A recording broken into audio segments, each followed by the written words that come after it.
No. Don't be sorry. Oh, okay. I thought you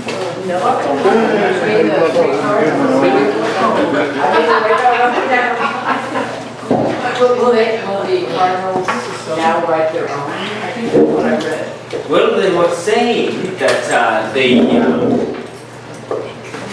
will wait for the response, and if there is no response, they said they will do fraternal correction. I don't know. But we shouldn't get to that. It shouldn't get to that. So, yeah. So the medieval period is we're looking at, after Nicaea, then we are in the medieval period. Again, what we are tracing through the history of the church is how the church has understood the Eucharistic sacrifice, or the Eucharist as sacrifice. Because it's very important always to understand that the Eucharist is a sacrifice because it atones for my sins in the here and now. So the medieval period, St. Thomas Aquinas treats the Eucharist as a sacrifice in discussing humanity's duties to God. His Summa Theologica, Secunda Secundae. So the following are the more important questions that he treats. Number one, whether sacrifice should be offered to God alone. Should sacrifice be offered to God alone? Yes. Would he offer sacrifice to me if I ask? No. I'll sacrifice you. You see? The Venus said that of this sacrifice. So Thomas explains that the sacrifice is the offering of an external gift to signify humanity's worship of God as the author of its being and its final beatitude. God is the Omega, the Alpha and the Omega.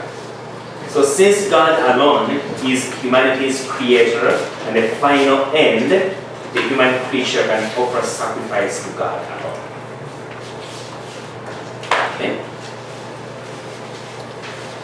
So, we worship God because He is our Lord. We worship God because He is the destiny of our life, of our being. No other human being or no other thing being is that. No other being is creator. No other being is the destiny of humanity or creation for that matter. Only God. So that's why sacrifice is offered to God alone. Because the act of sacrificing is an act of worship. Yeah? Although some humans want to be worshipped. But if I want to be worshipped, then I'm becoming demonic. Because the devil wants to be worshipped. If you refuse, he will harass you. So how sacrifice differs from a simple offering. Thomas explains how a sacrifice differs from a simple offering. He says, sacrifices are properly so called when something is done to the thing which is offered to God. For example, animals were slain. In the case of an ordinary oblation, on the other hand, nothing is done to the gift. It is simply given over to God. So, sacrifice, there is the element of immolation, oblatio, the shedding of blood. Comment, flowers or candles, etc., donated for use in the liturgy are oblatio, oblations, gifts, not sacrifices. Okay? They serve a practical need in the liturgy, but nothing is done to them to give them a different significance. In the case of a sacrifice, on the other hand, something is done to the object to signify that it is withdrawn from profane use and is consecrated to God as a gift, signifying worship and homage. So there is a change, something happens. So that's why we will look at later on the reality of transfiguration. Because something happens to the gift. Okay? Work of human hands. The bread, the work of human hands, the wine, something happens to it. It's not like the flowers put there. The flowers are not transformed. They are not changed in any way. But bread and wine are transfigured. So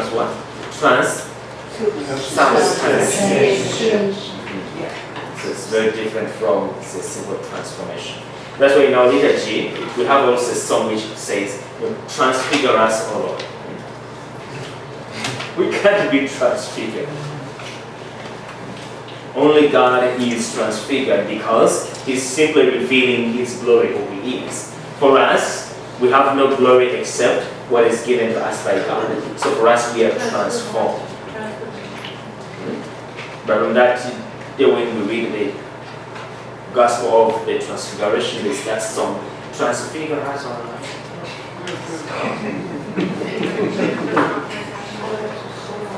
So whether Christ is immolated in the Eucharist, is Christ immolated? Somebody was in seminary. They didn't probably not notice the difference between immolation and molesting. Instead of saying molesting, immolation, they said molesting. So don't molest Jesus. Okay. So in response to the question whether Christ is immolated in the Eucharist, St. Thomas writes, the celebration of this sacrament is said to be the immolation of Christ for two reasons. First, because, as Augustine says, St. Thomas is quoting Augustine, as Augustine says, the images of things are called by the names of the things of which they are images. So you can't see a shadow of David, and it says it's the shadow of John. It's the shadow of David. Okay. So, called names of things of which they are images, the images. As when we look upon a picture, we say, this is Cicero and that is Sabas. But as we have said above, the celebration of this sacrament is an image representing Christ's passion, which is His true sacrifice. Accordingly, the celebration of this sacrament is called Christ's sacrifice. Secondly, it is called a sacrifice with regard to the effects of His passion. So because through this sacrament we receive the fruits of the Lord's passion. Hence, in one of the Sunday secrets, that is Sunday 9th Sunday after Pentecost, we say, whenever the commemoration of this sacrifice is celebrated, the work of our redemption is enacted or accomplished, enacted. Consequently, it is proper for this sacrament for Christ to be sacrificed in its celebration. So comment explaining that Christ is immolated, meaning sacrificed in the Eucharist, only in the sense that the immolation is suffered on Calvary is shown forth in images, meaning, i.e., by the words that speak of His body given for us, His blood poured out for us, His body and blood shown forth under separate signs, and the fruits of His passion and death are given to us under these signs. So basically what Thomas tries to capture is explaining to us here is what we explained, I think, the other week. Okay? That what happened on what we call Holy Thursday and what we call Good Friday is one and the same reality. Because you have the same priest, the same lamb, the same altar. One is bloody, the other one is unbloody. So the unblooded manner in which he offers himself is the manner in which he mandates us to offer him. Do this in the memory of me. So that's what we do. That's what we do. And again, it's very important to remember what we said in the beginning, that God basically tells us how to worship him. We don't make things as we go along. So that's why even in the New Testament, we see that in the Old Testament. In the New Testament, we see God giving us the gift of liturgy. Jesus Christ is the liturgia, the liturgist, and he tells us how to worship God. So we don't make up things. He does it and tells us, do this. He didn't say, do that. Or he didn't say, you be creative. No, do this. So, St. Thomas continues, whether the sacrifice of the Mass is the same as the sacrifice of the cross. In response to this question, Thomas writes, as Ambrose says in the same passage, there is one sacrifice which Christ offered and which we offer, and not many sacrifices, because Christ was offered but once. Our offering follows the pattern of his. For just as that which is offered everywhere is one body and not many bodies, so too there is one sacrifice and not many sacrifices. Whether Christ is both priest and victim in the Eucharistic sacrifice. Responding to this question, Thomas writes, the priest bears the image of Christ, in whose person and by whose power he pronounces the words of consecration. And thus, in a sense, priest and victim are the same. This is a very significant thing here. At ordination, what happens at ordination?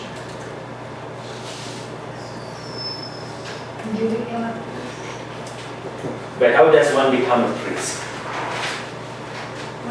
God, Jesus himself, okay? God, the Holy Spirit, what does he do?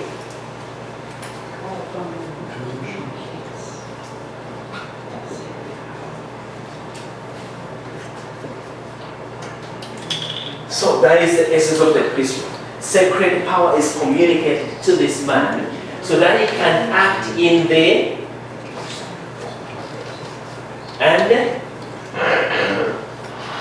name of Christ. So it is the person and name of Christ at work, not the multiplicity of priests. Okay? So that's why when a priest ascends to the altar, so that's why you have the obligation to pray for us, priests, so that we understand what we are doing. Okay? So that we know what we are doing. Because when you ascend to that altar, you are no longer there in your name. You are no longer there in your person, only person. You are there in the person and name of Jesus Christ by virtue of your ministry. You are all his ministry, which is yours by invitation, by ordination. Okay? So the liturgy, as we said, God tells us what, even in what we may think are simple details, puts an emphasis on this. You are acting in the person and name of Jesus, not in your own name. That's why the liturgy doesn't belong to the priest. It belongs to God and his church. That's why the church tells us a priest has no authority to add or change the rites of sacraments, especially the rite of Mass. Even in the simplest things, for example, when a priest comes to the altar and he says, in the name of the Father, and of the Son, and of the Holy Spirit, good morning. There he is interjecting himself. He doesn't understand that he is there not in his own name or person, but the name and the person of Jesus Christ. That's why you are not actually you greeting the people in your name and the person, good morning, good afternoon, good evening. It is Christ greeting his people. So that's why in the liturgy we have liturgical greetings. The Lord be with you. Oh, may the grace of God and love of God and the fellowship, communion of the Holy Spirit. Those are liturgical greetings. That's how the priest is supposed to greet the people. Why? Because he is not there in his own name or person doing culture things. He's there in the person and name of Jesus Christ. Okay? Because the priest and the victim are one. So you're not there to do your thing. Okay, for me, I'm telling you at my mass, it's not your mass. It's not your sacrifice. It is the sacrifice of the church. It's the sacrifice of Christ. So do look at that in detail when we get to the actual rite of mass in our second part of the course. But this is very significant always to remember. So we have to pray for our priests that they understand these realities. Because they are deep, deep realities.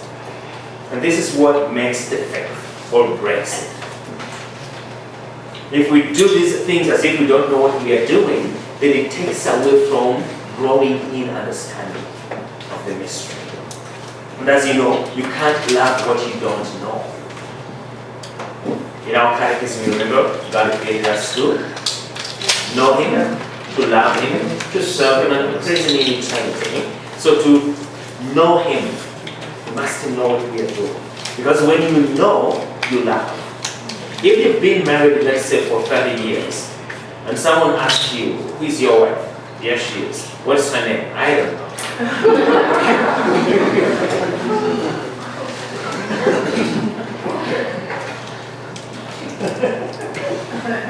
But I love her. Really? Okay? And so we have to know. You can't love what you don't know. And then, no one can put his or her life at the service of the one they don't love. If you don't love a person, you are not going to serve them. Okay? It can be legal, it can be forced, but it's not out of love. You don't serve people you don't love. So if we don't know God, we don't love Him. And if we don't know and love Him, we can't put our lives at the service of God. So those things are very interconnected. If we are to serve God, we must know Him and love Him. Otherwise, if we don't know Him, for me, I serve the church, okay? But I mess up, I don't care about doctrine. I don't care about those teachings, about rules and whatever. I don't care about that. Then what are you serving? In the end, you're serving your golden calf. You're serving yourself, but not God. Okay. So, the priest bears the image of Christ in whose person and by whose power he pronounces the words of consecration. And thus, since priest and victim are the same. Okay. Now the reformers, that is in Thomas, okay? Because in this class we call them the deformers. Because there was nothing reformatory about what they did in terms of the faith. They didn't reform the faith, they deformed it. So in history, that period we call them reformers, but they don't deserve, like Luther, Calvin, Zwingli, the main deformers, they don't deserve the name reform. Because in terms of the faith, they didn't reform anything. In actual fact, they confused, messed up, and deformed the faith. So when we say reformers, we just refer to them historically. That's how history refers to them. But in terms of faith, they are not reformers. Okay? So the deformers. All the leaders of the Protestant reform were unanimous in their rejection of the Mass as a sacrifice. So is that a reform? For 1500 years, the church has understood her celebration, her worship as a sacrifice they offer to God. Someone comes, a simple priest from somewhere in Germany, and he says the church is wrong for 1500 years. So you see how we have traced this reality of sacrifice from Christ himself, the apostles, the early church fathers, the contemporary of the apostles, the later church fathers, the medieval period, okay? And now we come to the reformers, the Reformation, and they say Mass is not a sacrifice.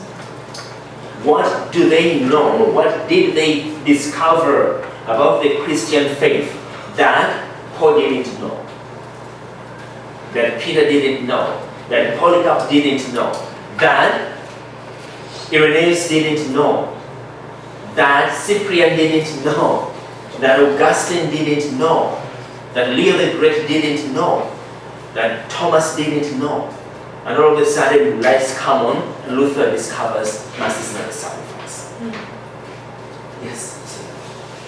What about, do you think that the Reform had anything to do with the indulgences that were going on in that? It was an excuse. Yes, that was an abuse within the church, but the so-called Reformation used that as an excuse. Why? Because we had genuine reformers at that period within the church itself. They were there. That were trying to reform some of the problems that Yes. were going on with the indulgences. Yes. But it's far, that's what you hear with it, but what was going on is far much greater than the abuse with the indulgences. There were many other serious issues, especially with clerical ignorance. Okay? They were not basically well-set seminaries, so priests were as ignorant as anything can be. So there were so many, it was a combination. Indulgences were part of that abuse, the abuse of indulgences. Okay? And so, as you know, that if someone wants to get something against you, they will find different things, but the essence of what they're doing is something different. It's manipulated. But it will get covered. So, indulgences, yes, they were abused, clearly. There was an abuse. But that's not the reason that they separated. It's not. That's not the reason. Indulgences are not the reason. Indulgences are not the reason that we have Protestantism. No. Was it a manipulation, like if you guys are wrong because of your indulgences, and it's like throwing the baby out with the bathwater? But what we're looking at here, in terms of just Eucharist here, but in another course there is also elements about church in general. But you're going to see here why the break. The break is not just simply about indulgence, it's deeply doctrinal. It's deeply about the understanding of the faith. In other classes we deal with justification, the understanding of justification. To give you an example, so don't be lied to that it was indulgences. That was just a guess. That's what they front. Okay? Because that was very clear that the church there were many abuses, very indulgences. So that became a very good cover for these other things that were going on. Okay? Luther had personal problems. Okay? He would neglect prayer, the divine office, for example, for weeks, doing other things, and then he would lock himself up in a room to say all the prayers once. And so the leader, he was an Augustinian monk. So the leader of the monastery told him that we don't do extreme penances here. Penances are regulated, but Luther would go to the extreme. That's what drove him to prison, whatever. Okay, so, an example, justification. How are we justified? Justification means to be set right before God. Before I wasn't right, now I'm right. Okay? To be set right before God. Okay? So, the Catholic Church understands the grace of justification, which is the grace of baptism, the gifts of faith, hope, and love, the grace of justification. Okay? We don't work for it. The Protestants accuse us of saying that we earn our salvation. These are free gifts of God. We call these the infused virtues. We don't do anything. It's God's free gift given to us. Okay? But this free gift effects in us what we call an ontological change. Ontology means being. So at the level of being, there is a fundamental change, a change in being from one state of being to another state of being, meaning from sinner to righteousness, from profane and dirty to holiness. And that holiness is not a makeover, it's internal. The being of a person is changed. It's an interior renewal. We are renewed inside. So, this is how the Catholic Church understands justification. Okay? You become holy, truly holy, as God is holy. Because that's the call. Be holy as God is holy. Be merciful as God is merciful. How can I be? Okay? By His free gift. So they accuse us of saying that we think that we have to work, we do works, which justify us. That's not what we say. What we say in theology, we can make a distinction, and we call this first justification.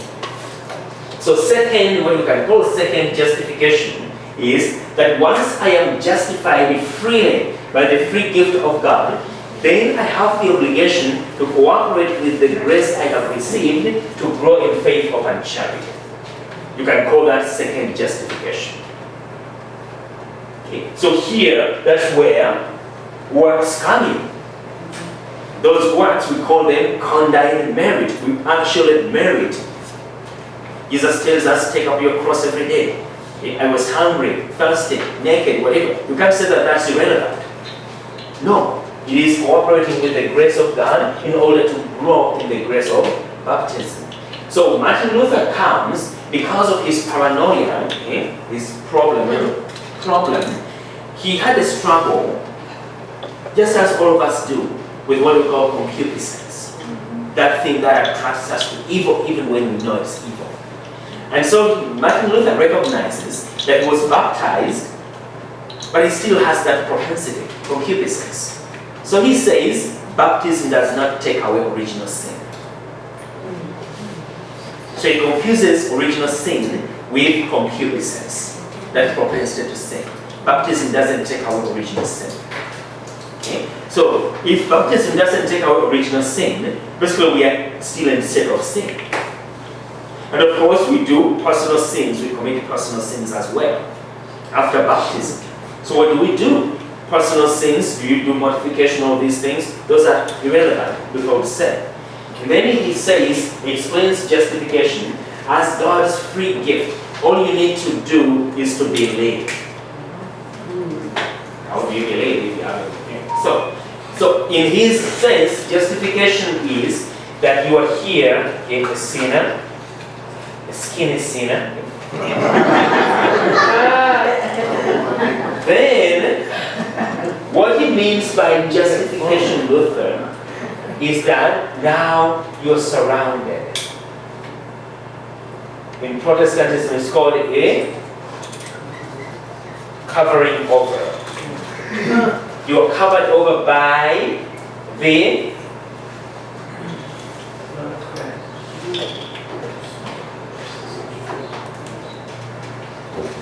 righteousness of Christ. Okay? So for us we say, you become righteous. That's the meaning of justification. An interior renewal, an interior transformation. Luther says no. Because you are a sinner anyway, okay? You are a wretched sinner. Luther also said that with original sin, we lost the free will. The Catholic Church says no. And we are right. Because free will is not a supernatural gift. Free will is a natural gift. So when Adam and Eve sinned, they lost the supernatural gifts, not natural gifts. Now because they were meant to work together, natural and supernatural, when they lost the sanctifying grace, supernatural gifts, then also the natural gifts were affected. But not totally obliterated as Luther would say. Okay? So free will remains although it's weakened. Intellect remains although it's weakened. Okay, so he says that because we are wretched sinners, we have no free will and so on and so forth. So what happens is that we are simply covered over by the righteousness of Jesus Christ. Such that when God, the Father, looks at me, because he is so dumb, he doesn't see me, the sinner. He sees the righteousness of his Son covering me over. And so, when I reach the gates of heaven, God looks at me, he sees me covered with the righteousness of Jesus because he can't see inside, presses the button, and says, so basically, according to Luther, they are sinners in heaven. Because you are simply covered over. Your rottenness is there, but you are simply covered over. It's a weird concept. So, it's not indulgence. That sounds like indulgences. No, this has nothing to do with indulgence. Indulgence is something very different. Pardon? Do they believe in hell? Yes. But how do you get to hell? Just by not believing? Pardon? They get to hell just by not believing and refusing to believe. You don't even know how you go to hell anymore. Because how do you go to heaven or hell? So that's where you hear people say, sin has no consequence. In the Babylonian captivity, Martin Luther, because of these different explanations, I don't think we have that here. He says, sin must be committed. Sin on. It has no consequence. Because once you believe, you're done. That concept, that false concept of justification, has crept very heavily into the Catholic Church. What? Many Catholics believe that no matter what you do, God loves you. That's the way that my mother taught me, and she grew up Catholic and went to Catholic school and everything, and that's the sentiment that she had. If you're baptized and you believe in Jesus Christ, then you're saved. So that. So believing, That was very so faith and morals, faith is not a way of life. It's just a mental construct. But we know that faith, but we know that faith is a way of life. So you can't separate faith from the will. Faith and morals go hand in hand. So this concept will tell you morals, it doesn't matter what you do. Believe that you are surrounded, you are covered over. Go steal, go do whatever. So it's very disturbing. So we shouldn't understand it in this sense. So it's not about indulgences. These are very deep things. Okay? With the subversion, basically, of the mission of the church by the so-called reformers. It was so profound. It was self-indulgent reform. So, In justification, it says set right before God. it's to be made holy, to be sanctified. That's what it means. Because God is holy, nothing unholy will be before Him. So when He makes you holy, then you are set right before Him. Yes, that's the justification. So in all these, all the leaders of the Protestant reform were unanimous in their rejection of the Mass as sacrifice. Christ, they maintained, gave Himself as food to be eaten, not as a victim to be offered. Okay? He did not say, they said, take and offer, but take and eat. Following Luther's lead, all the reformers proceeded to remove from the celebration of the Lord's Supper every trace of oblatio, of oblation, of offering, or sacrifice. So you see how they deformed the faith.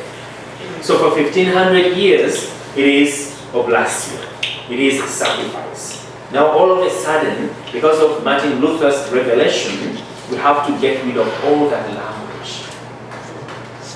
Because it is false, it is misleading, it is abominable, it's heresy. Just to think about that. All the saints we have for 1500 years were heretics.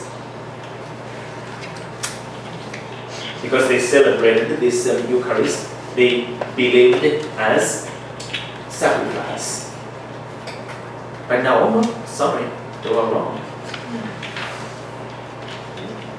Even at this simple logic, if you just had personal questions, what did Luther come up with? Where did he get these things that the church didn't see? That the people who lived with the apostles didn't see? That the apostles themselves didn't see? Okay. So even if I don't know the faith, I'll just say, there's something is not right here.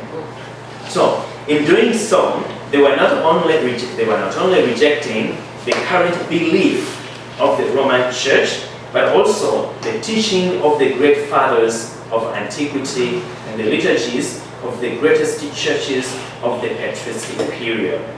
For all these liturgies, as we have seen, when we look at the liturgies of the 5 churches, Rome, Antioch, Jerusalem, all these liturgies, as we have seen, contained clear reference to the sacrificial character of the Eucharist.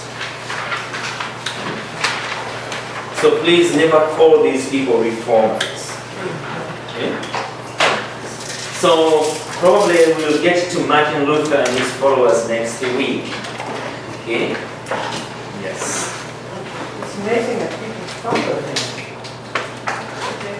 Not only that, it's amazing that people followed him, but what's so amazing is even today, when we have far greater access to knowledge of the faith in the beginning, people still follow him. Or that they think they're This one just Was there corruption in the church at that time? Like, because Martin Luther nailed the 99 Thesis. Pardon? Was there corruption in the church at that time? Because Martin Luther nailed the 99 Thesis or whatever, and they talk about that. So Francesca, there has been corruption in the church from the time of Jesus. Remember in the Acts of the Apostles, a guy who saw the apostles making miracles and was giving them money. Was St. Paul talking about the so-called super apostles and other people who have made the word of God, the gospel, a trade, just to steal money from people. It's unfortunate, but that's the human heart. Even in the Old Testament, there was corruption among the priests. Okay? And so it's the reality of our fallen condition. That's why Jesus comes to redeem us from that condition, and that's why we should allow him to. Yes. So it's a condition we will live with until the end of the age, the end of time. Jesus says the weeds and the wheat will grow together until the end. And then what? And then they will be planted and thrown into the hell or the good. So all I pray for is not to become a weed. Or if I'm becoming a weed, to catch myself, repent and go back. You said about the weed. You said something about that last week. Oh, we didn't talk about the power of the weeds. Yes, somebody asked about that. Yeah, that was last week. We did the parable of the weed. Just a brief way. We have to really be very, very watchful. Be watchful, be on guard. Why? Because that parable of the weed in Matthew chapter 13. That entire chapter is about the parables of the kingdom. There are many, there are, I think, 7.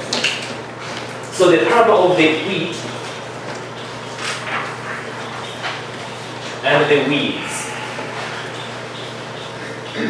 The wheel of wheat. The weed Jesus is talking about is called cotton. Now, if you plant wheat and then someone comes and plants couple in the wheat, they look very much alike. So an experienced farmer can only tell the difference when the ears appear. But even then, if you're not experienced, you can't tell the difference. So the weed and the wheat are very much similar. So always we have to be on guard that truth and falsehood are always very much similar. The devil doesn't bring out evil in a very naked way. It is always very subtle. Remember when he came to Eve, he didn't tell her that God is a liar. The devil said, did God really say that you shouldn't eat from that tree? Then Eve begins the dialogue. And that's, you don't win with the devil. So, these things, we talked about this one. So when someone comes and talks about love, this is wheat. Remember that the cockle will also proclaim love. Like today they tell us, like somebody married a dog in England. It was an expensive wedding. Crazy. Love one another. Okay? Compassion. Okay? Remember that false compassion, which is not compassion at all, will look like real compassion. Okay? Understanding whatever all those things look the same if you are not very experienced. That's why you have to be experienced, meaning mature believers, to know the difference. Otherwise, if we don't, we'll be swayed to believe that this is true. Now, some people will say, well, it doesn't hurt anybody. Listen to this. This wheat cockle, okay, is very poisonous. So if you harvest wheat and accidentally cocoa is mixed with it, and then you grind it, okay, and you make bread out of that wheat contaminated, okay, by this weed. When you eat the bread, you get very sick. So people will tell you, well, these things, they don't hurt anybody. The church should be inclusive, we'll do whatever. Okay. There's nothing wrong with if a woman wants to abort, I won't do it, but that's between them and their God. Because you have fed on bread which is contaminated. Now you are sick. You have been sick.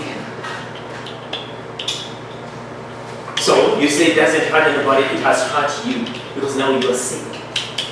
You don't know the difference between wheat and the wheat. So we have to be on guard. So all these things disguise themselves as wheat, but they are very poisonous because it is evil. But you always come under that guise of goodness. Okay? It doesn't hurt anybody. You try that bread contaminated by that wheat. Eat it, you'll get sick.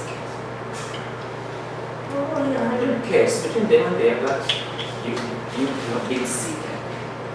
You don't stand for anything anymore. You've been darkened. You've lost sight of it. So that's briefly parable of that. That's a good one. Okay.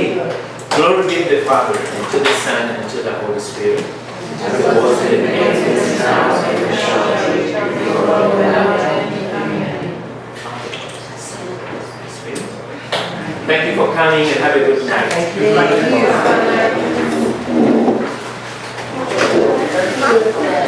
you.